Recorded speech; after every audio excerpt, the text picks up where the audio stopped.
La keynote Apple confirmée pour le 23 octobre, Microsoft dévoile les tarifs de Surface, Facebook protège ses membres avec AVG et la question du jour sur la meilleure appli pour Twitter.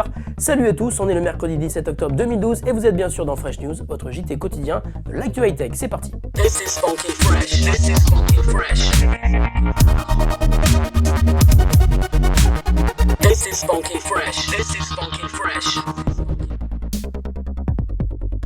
C'est enfin officiel, Apple a envoyé hier les invitations pour sa prochaine keynote qui aura lieu le 23 octobre, soit mardi prochain. Cette fois-ci, l'indice laissé par Apple nous parle d'une petite chose en plus, nous devrions donc avoir enfin la présentation de l'iPad mini, tablette de 7,85 pouces, destinée à s'imposer dans un marché aujourd'hui dominé par Amazon avec le Kindle Fire HD et Google avec la Nexus 7, mais des indices évoquent également l'annonce d'un Mac mini rafraîchi et surtout d'un nouveau MacBook Pro Retina 13 pouces. Enfin, Apple pourrait introduire une nouvelle version de l'iMac avec un écran 24 pouces, taille intermédiaire entre les deux modèles en vente aujourd'hui.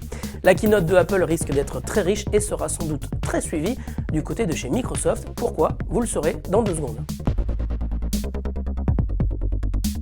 La folle semaine de Microsoft continue après la première pub Surface dimanche. Une rumeur de tarifs des tablettes a émergé sur le web hier. Microsoft n'a pas tardé à réagir et plutôt que de nier, a préféré lâcher le morceau par le biais d'un communiqué de presse.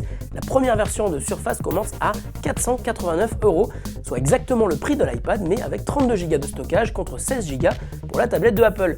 En revanche, à ce prix-là, Surface sera vendue sans sa fameuse protection d'écran qui fait office de clavier. Microsoft, Office, humour. Il faudra donc y ajouter 100 € supplémentaires pour l'obtenir. Les prix montent jusqu'à 699 € pour la version 64 Go. Microsoft en a profité pour ouvrir les précommandes avec une livraison assurée pour le 26 octobre. Il est définitivement impossible d'empêcher les spammers, scammers et arnaqueurs en tout genre de sévir sur le plus grand réseau social du monde qui compte désormais 1 milliard de membres. Facebook a donc pris une mesure radicale, utiliser un antivirus pour scanner tous les liens postés sur le site. C'est ainsi la techno Link Scanner de AVG qui a été choisie pour analyser chaque lien posté par les membres Facebook, une manière efficace de se protéger contre les liens frauduleux. Je vous rappelle que même si l'un de vos amis partage du contenu sur Facebook, il est possible qu'il contienne des éléments dangereux. Je parle des liens, pas de votre ami. Un contenu malicieux peut donc contenir un lien dangereux ou effectuer des actions sans votre autorisation, par exemple partager une vidéo un peu olé olé sur votre mur, et tout ceci sans que votre ami ne soit au courant, ni vous d'ailleurs. Quant à AVG, c'est un joli coup de pub pour cet éditeur qui rappelle au passage que son antivirus gratuit, AVG Free Scanner 2013, est disponible sur le Facebook Marketplace. La question du jour nous vient de Victoire qui dit « Je découvre Twitter, quelle est la meilleure appli pour en profiter au maximum ?»